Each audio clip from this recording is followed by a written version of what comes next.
Então, boa tarde.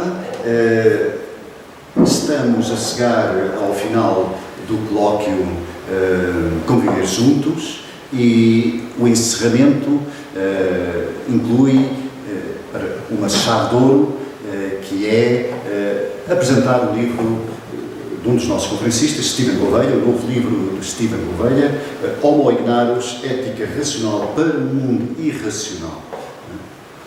Ora bem, esta é uma obra que eu tinha de sair, é a primeira vez que a vejo fisicamente, e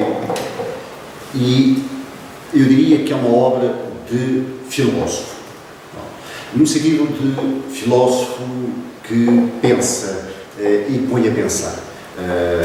Eu provavelmente vou divergir em muitas maneiras teses que são defendidas no livro, mas todos os momentos de divergência foram surpreendidos por a potência de pensamento que Stephen Gouveia nos traz deste livro. E eu nisto vejo justamente a qualidade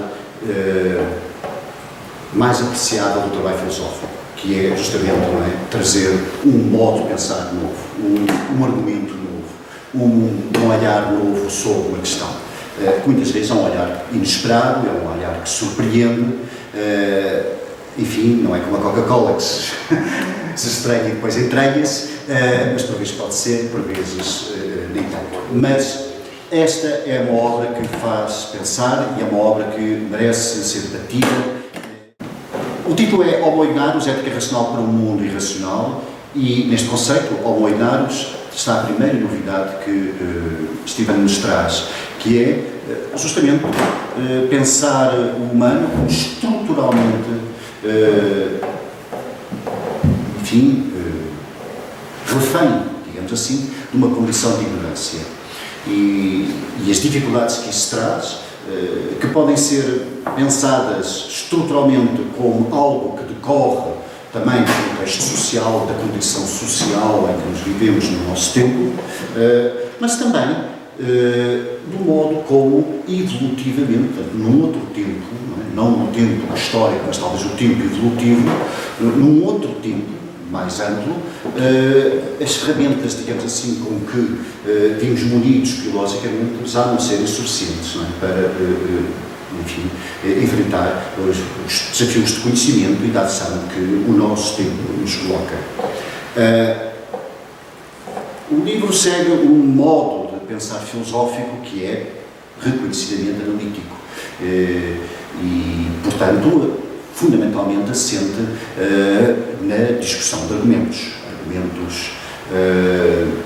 muito bem expostos, muito bem escritos, apresentados e debatidos, argumentos a favor, argumentos contra, e muitas vezes as questões não ficam definitivamente encerradas com modéstia intelectual. Stephen muitas vezes inclina-se para uma posição sem a deixar fechada.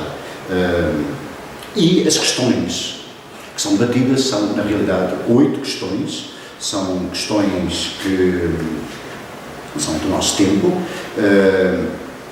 a questão da eutanásia, a questão da responsabilidade na inteligência artificial, pensando, por exemplo, nos automóveis Tesla, a questão das éticas da simulação, um capítulo muito interessante foca a questão do humor, e começa com, enfim, descrevendo um episódio da Porta dos Fundos, um célebre programa do humor brasileiro, em que se retrata a figura de Cristo de uma forma inesperada do ponto de vista da sua orientação sexual e como isso, do ponto de vista da recepção social, produziu, enfim, uma reação conturbada e que suscita, como sempre suscita, uma discussão ética sobre quais são os limites, se é que tem que haver alguns limites para o humor. Uma questão muito interessante sobre a ética dos nuts, que é a ética dos empurrõezinhos que nós podemos, na sociedade, fazer com que ou melhor, empurrões que na sociedade conduzem a que as pessoas se comportem de maneiras um pouco diferentes.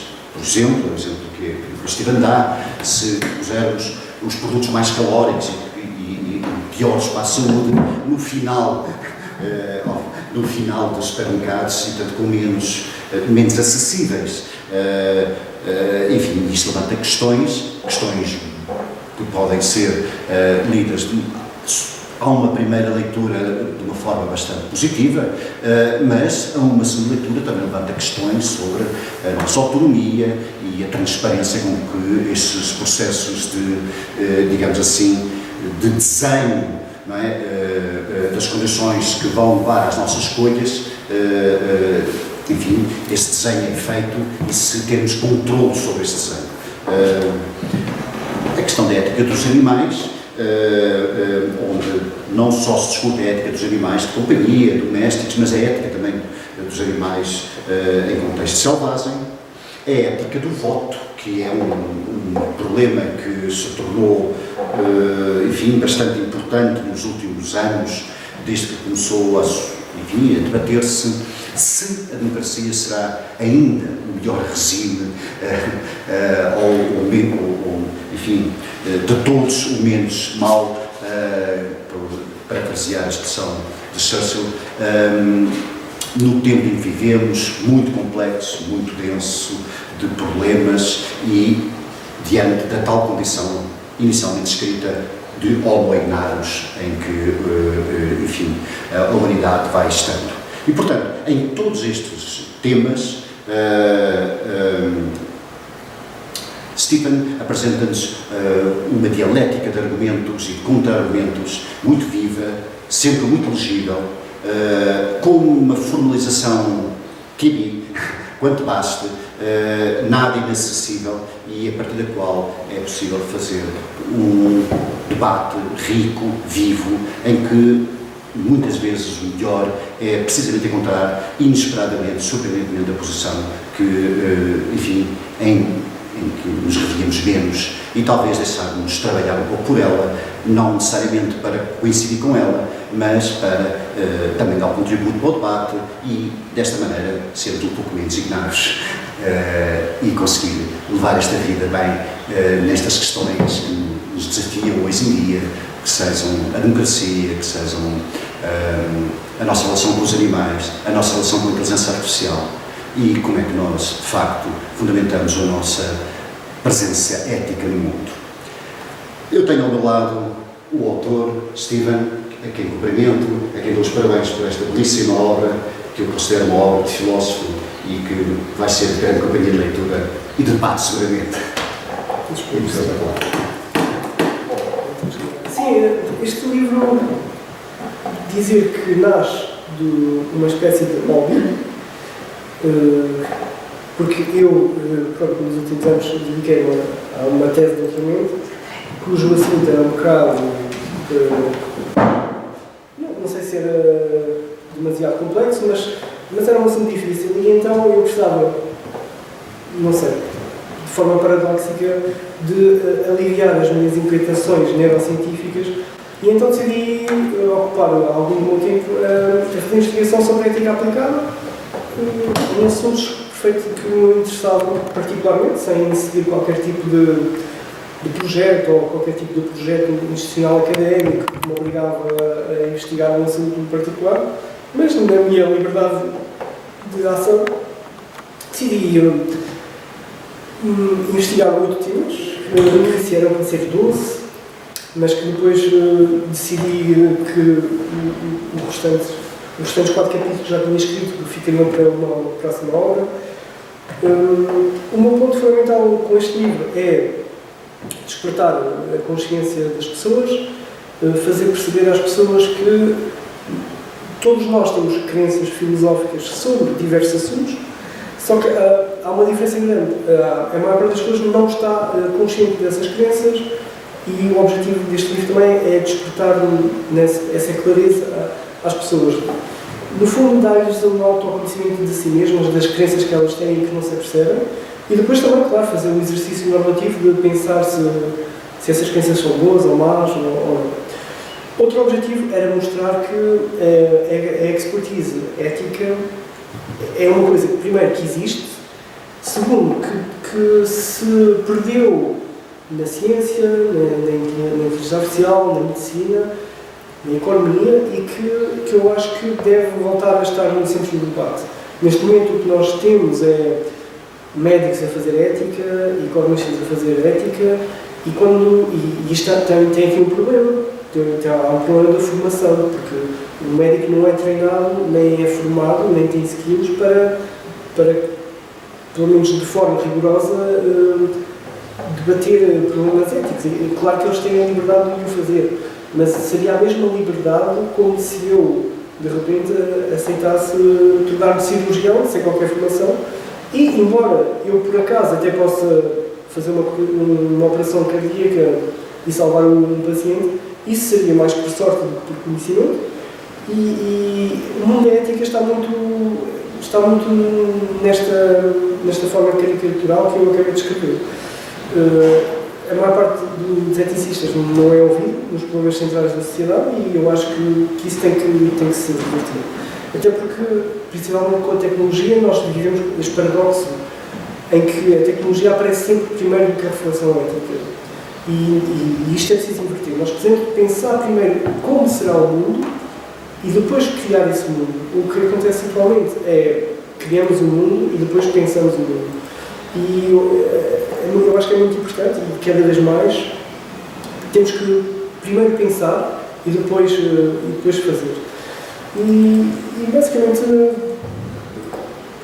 deixo ao critério de cada pessoa se gostaram do livro ou não. A ideia do livro não é convencer-vos totalmente daquilo que eu defendo, é mais vocês perceberem quais são as posições que existem sobre diversos debates, vocês situarem-se nessas posições e depois refutarem ou concordarem com algumas das posições, dos argumentos ou não. Eu acho que é interessante porque, por exemplo, a problemática do humor está muito atual.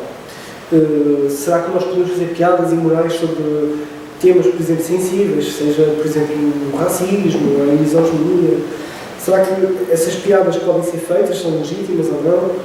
Depois há questões menos interessantes para a política em geral, que é, será que as qualidades éticas de uma piada influenciam a qualidade estética da própria piada ou não? Vocês poderão analisar depois por vocês as várias teorias e ver o que é que vocês concordam mais. Esta capa tem esse apelo humorístico, que no fundo representa na perfeição aquilo que eu considero uma espécie de antropologia pessimista em termos cognitivos e racionais da humanidade. E eu cunhei este conceito para o Homo Erectus para descrever exatamente esta característica estrutural de todos nós. Isto não é de alguém menos educado ou do Donald Trump. Todos nós nascemos e crescemos como o Homo Erectus. O que pode dizer é que nós podemos afastar-nos dessa posição, e é isso que devemos fazer. E eu dou algumas dicas de como podemos fazer isso, através da humildade epistémica, isto é, não debatemos temas com certezas que se calhar nós não temos competência para isso.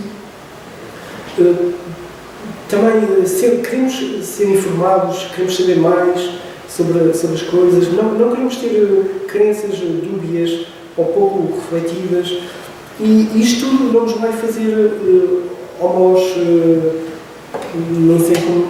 Por exemplo, podemos dizer a economia, sim, a economia, o homo erectus, mas a economia, por exemplo, o modelo económico tem, por exemplo, como pressuposto filosófico que o ser humano médio comum é um ser perfeitamente racional. E é exatamente este tipo de concepção antropológica que eu vou atacar. E isto não é uma crítica à economia, porque dentro da própria economia, por exemplo, a economia comportamental surge exatamente de uma crítica deste pressuposto teórico que influencia as próprias teorias económicas sobre o mundo. Ou seja, a ideia do Homo erectus não é algo que só eu, no mundo, acredito que seja um facto. Há muitas pessoas, diversos pensadores, temos vários nobres que também acreditam nisso.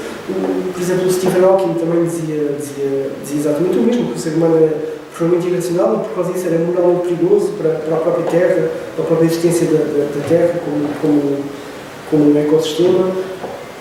Mas no fundo, eu penso que é um livro académico, mas que foi escrito a pensar mais para o público do que para académicos em si. Tem muitas vezes uma espécie de exposição pedagógica em vez de uma discussão técnica profunda sobre os temas.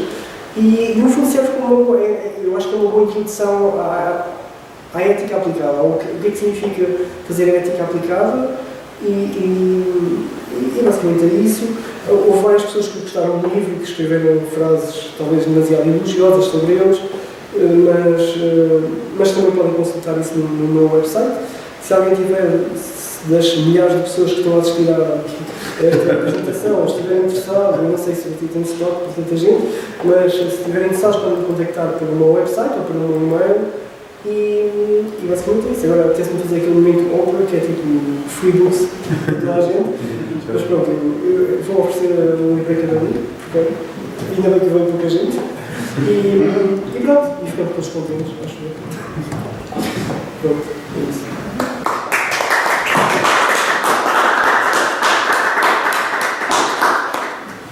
Eu gostava só de ler, temos de tempo, para uma pequena passagem que acho que é importante, porque nos envolve a nós todos, estamos aqui, e portanto,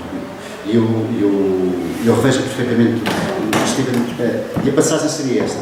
Finalmente, é preciso também fazer notar que parte da situação atual é também culpa dos profissionais de filosofia e de ética. A instanciação do homo egnarus também não escapa da academia, que se dispensaram do debate mediático e informado para as massas. Raras, algumas exceções internacionais, como Peter Singer, grande parte dos filósofos morais reduz a sua torre de marfim, assumindo que essa é a totalidade do mundo real. Assim, é preciso renovar este pensamento e voltar a colocar a expertise ética no centro dos debates atuais.